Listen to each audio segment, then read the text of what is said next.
দেখো প্রথমের অঙ্ক তোমাদের কি আছে, ওই যে বার্ষিক 10% সরল সুদের হারে কোনো টাকা বা কোনো মূলধন কত বছরে দ্বিগুণ হবে, কত বছরে দ্বিগুণ হবে। এই অঙ্কটা আমরা দুরকমভাবে করার চেষ্টা করব। এই অঙ্কটা আমরা দুরকমভাবে চেষ্টা করব। একটা হচ্ছে শর্ট ট্রিক্স, মানে এই সূত্রটাতে একটা অঙ্ক করব। এরকমের যে কোনো অঙ্ক কিন্তু এই সূত্রতে কিন্তু কাজ হবে। এই সূত্রটা আমি নিজে বানিয়েছি। সূত্রটা কি আছে, সময় সমান যত গুণ -1 × 100 বাই সুদের হার। তাহলে সময় মানে বলছে কত বছরে হবে, তার মানে সময় সমান কি হবে তোমাদের, যত গুণ। যত গুণ মানে এখানে কত বলেছে, দ্বিগুণ হবে। দ্বিগুণ হবে মানে কত, দ্বিগুণ মানে 2 হয়ে গেল। 2 - 1, সূত্রতে আছে -1, তাহলে 2 - 1 হয়ে গেল। তাহলে যত গুণ মানে হচ্ছে দ্বিগুণ মানে 2 আর -1, তাহলে হয়ে গেল কত, তো 2 - 1 ইন্টু কি আছে, ইন্টু 100 আছে, ইন্টু 100 বাই সুদের হার। সুদের হার কত আছে, 10% বাই 10। দেখো 0 0 কেটে গেল। আর 2 - 1 মানে কত, 2 - 1 মানে হচ্ছে 1 ইন্টু 10 মানে হচ্ছে 10 বছরে। সঠিক উত্তর হয়ে গেল 10 বছরে। এই যে একটা টাইপ গেল। আরেকটা টাইপ দেখে নাও কি, আরেকটা টাইপ কিরকম হচ্ছে। তাহলে বলছি দেখো, আমি ধরে নিচ্ছি আসল সমান 100 টাকা। আসল হচ্ছে 100 টাকা। সুদে আসলে কত বলেছি, দ্বিগুণ হবে। দ্বিগুণ হবে মানে কত, 200 টাকা হবে। তাহলে সুদে আসলে দ্বিগুণ হলো মানে 200 টাকা হলো। তাহলে সুদ কত, সুদ আসল মাইনাস আসল মানে হচ্ছে 200 - 100, তাহলে সুদ হয়ে গেল 100 টাকা। তাহলে 100 টাকার সুদ হয়ে গেল 100 টাকা। এখন বলছে 10% সরল সুদের হার। 10% সরল সুদের হারে মানে কি, 100 টাকার 1 বছরের সুদ হচ্ছে 10 টাকা। 100 টাকার 1 বছরের সুদ হচ্ছে 10 টাকা। 100 টাকার 1 বছরের সুদ হচ্ছে 10 টাকা। তাহলে কত বছরের সুদ 100 টাকা হবে।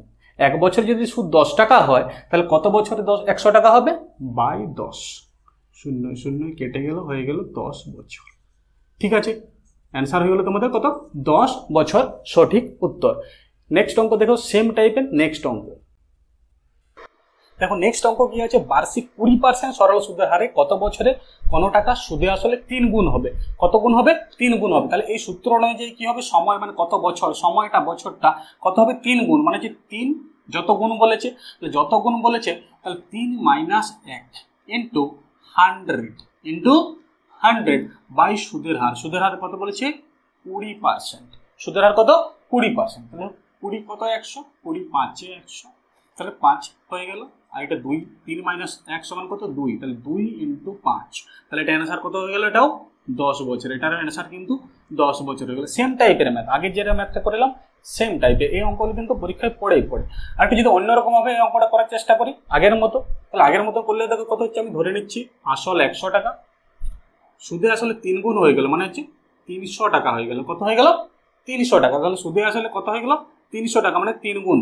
তাহলে এখন সুদ কত, সুদ আসল মাইনাস আসল মানে হচ্ছে 300 - 100 মানে হচ্ছে 200 টাকা।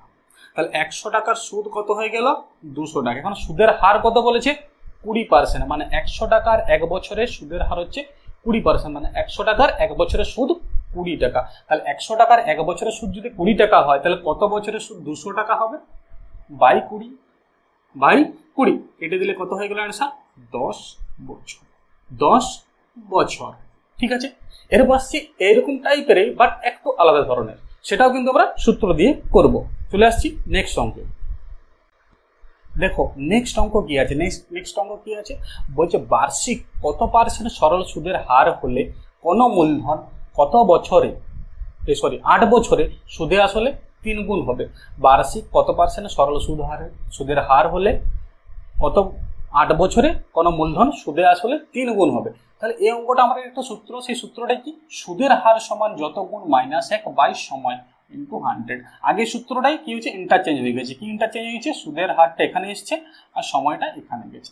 সেম টাইপের সূত্র, তোমাদের মনে রাখতে সুবিধা হবে। তাহলে এখানে সুদের হার সমান কত হবে, সুদের হার সমান যত গুণ মানে হচ্ছে 3 গুণ, মানে 3 - 1 ইন্টু 100 বাই কত হয়ে যাবে, বাই সময় মানে এখানে 8 বছর।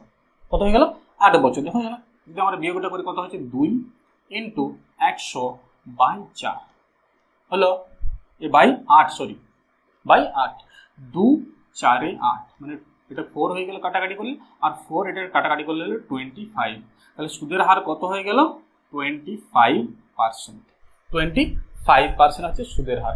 এরকমের যে রকমের অঙ্ক হোক না কেন, এই সূত্রটি কিন্তু অ্যাপ্লাই করলে কিন্তু অঙ্কটা হয়ে যাবে তোমাদের। এই অঙ্কগুলো কিন্তু পরীক্ষায় পড়ে বিভিন্ন পরীক্ষা, বিশেষ করে ডাব্লিউডি বা কেপি কনস্টেবল, ডাব্লিউপিএসআই, কেপিএসআই, তার সাথে ক্লার্কশিপ, তার সাথে আর তোমাদের থাকছে ফুড এসআই, এরকম যেগুলো পরীক্ষা আছে সেগুলো কিন্তু পড়ে।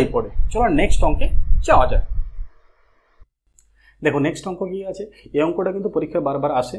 সেই অঙ্কটা দেখে নাও। বলছে সুদের হার 6 থেকে 4% নেমে গেলে কোনো ব্যক্তির কি বলেছে, কোনো ব্যক্তির বার্ষিক আয় কত টাকা কমে যায়? 20 টাকা কমে যায়। কত কমে যায়? 20 টাকা কমে যায়। তাহলে তার আসলের পরিমাণ কত টাকা ছিল? তাহলে সুদের হার 6 থেকে 4 হয়ে গেল, মানে সুদের হার ছিল কত পার্সেন্ট? 6% ছিল। তাহলে 6% থেকে কত হয়ে গেল? 6% থেকে হয়ে গেল 4%। ঠিক আছে, তো 6% থেকে হয়ে গেল 4%। তাহলে তখন কত টাকা কমে গেল? ওর 20 টাকা কমে গেল। ঠিক আছে, তাহলে 6% থেকে যখন 4% হলো, সুদের হার কত কমে গেল? 20 টাকা কমে গেল। মানে এখানে সুদ পার্সেন্টেজটা কমছে কত? পার্সেন্টেজ দেখো 6 থেকে 4 হয়েছে, মানে 2% কমছে। 2% কমে গেল। তাহলে 2% কমে গেলে তার আয় কত টাকা কমে যায়? 20 টাকা কমে যায়। এখন 1% কমলে কত কমবে? তাহলে যদি 2% সমান যদি 20 টাকা হয়, তাহলে 1% সমান কত? 10 টাকা। এটা সোজা হিসাব। এরপরে বলেছি তার আসলের পরিমাণ কত টাকা ছিল। আসল মানে কত? আসল মানে হচ্ছে 100%। কত পার্সেন্ট? 100%। তাহলে 100% সমান কত হবে? যদি 2% সমান যদি 20 টাকা হয়, আবার 1% সমান যদি 10 টাকা হয়, তাহলে 100% সমান কত হবে? তাহলে একটা আমের দাম যদি 10 টাকা হয়, তাহলে 100টা আমের দাম কত হবে? 10 গুণিত 100, মানে হচ্ছে যে তোমার 1000 টাকা। এটা অ্যান্সার। অঙ্কটা কিন্তু বুঝে নাও। একটা ব্যক্তির কি ছিল? আয় ছিল কত? যত টাকা ছিল সেই আয়টি কি হয়েছে? 6 থেকে 4 হয়ে গেছে। 6 থেকে 4 মানে সুদ পাচ্ছিল যেটা ব্যাংকে, সেটা 6 থেকে 4 হয়ে গেছে, মানে 4% কমে গেছে। তাহলে তখন তার বেতন কত কমে গেছে, মানে আয় কত কমে গেছে? 20 টাকা। তাহলে 2% কমেছে, 6 থেকে 4 হয়েছে মানে 2% কমেছে, তখন কত কমেছে? 20 টাকা কমেছে। তাহলে 1% সমান কত? 10 টাকা। তাহলে 100% সমান কত? 1000 টাকা। এরকম টাইপের ম্যাথ কিন্তু এরকমভাবে তোমরা করবে।